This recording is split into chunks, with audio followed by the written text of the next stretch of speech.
Welcome to this week's episode of The Second Scoop. I'm Chris Cheng, here to give you this week's big gun news.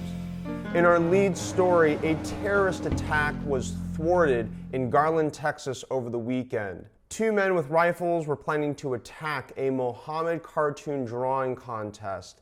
And this contest was designed to offend and be provocative. Many people consider images of Mohammed to be sacrilegious and blasphemous. ISIS has claimed responsibility for the attack, although it was a failed attack. Two men appeared on site with rifles, but within 15 seconds, a police officer took down both assailants and the immediate threat was subdued. However, there was concern that the bag that one of the terrorists had and the car that they came in perhaps were laden with explosives, and so law enforcement had to spend a few hours clearing the area, making sure it was secure. But in the end, this just goes to show that the only thing that stops a bad guy with a gun is a good guy with a gun. Thanks to the law enforcement in Texas who helped prevent a terrorist attack from occurring on U.S. soil. In our second story, Newsweek shares an opinion piece written by an assistant professor at a college who is asking the question, will campus carry result in grade inflation? She tells a few stories about how a student has intimidated her, and she has felt intimidated and pressured by the student to raise that student's grades on papers and assignments and such. And so she's concerned that if students are carrying guns in the classroom, that she's going to feel even more pressure, and not just her, but other professors nationwide will feel more pressure to inflate grades that they give on assignments. Now, I think this is totally ridiculous. Now, one, if a student is intimidating you, especially with threats of violence, that's when you call the police and you get them involved, and you don't stay silent and just raise their grades to make them happy and keep them calm.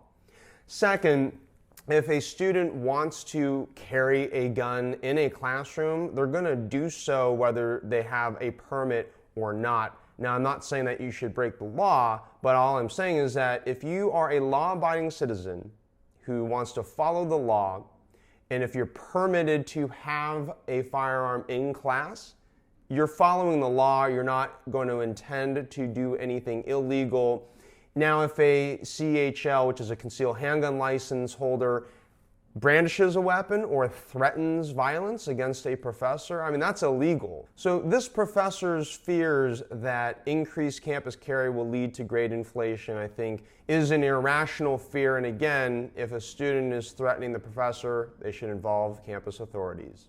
Campus carry legislation is currently a hot topic item in many state houses throughout the country. We'll continue to keep you updated here on The Second Scoop. In our next story, Bass Pro Shops has opened up a fantastic and fascinating new store in Memphis, Tennessee, and it's in the shape of a pyramid. This 32-story tall store has 105 hotel rooms, a swamp with live alligators, they've got a bowling alley, they've got shooting and archery ranges, an observation deck at the top of the pyramid.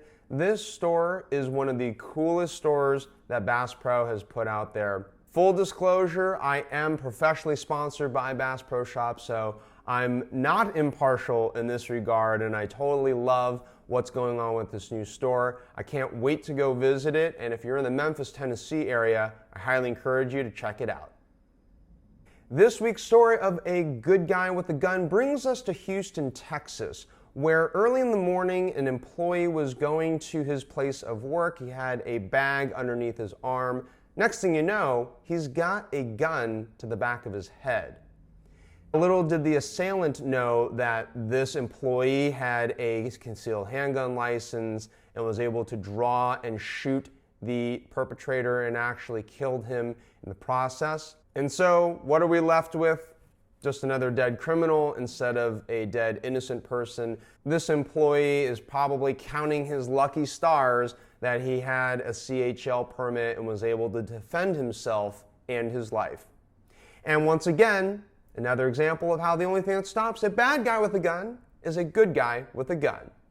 Finally, the video of the week takes us to 22 Plinkster, who is a phenomenal shot. In this video, he shows us how he can split not just one card with a .22 pistol, but two cards overlapping in an X, and he tests whether he can shred both cards with a single shot. Head on over to his YouTube channel to check out the video. Well, can you believe it? That's it for this week's episode of The Second Scoop. Looking forward to coming back to you next Tuesday with the week's big gun news. I'm Chris Cheng for The Second Scoop. Thanks for watching.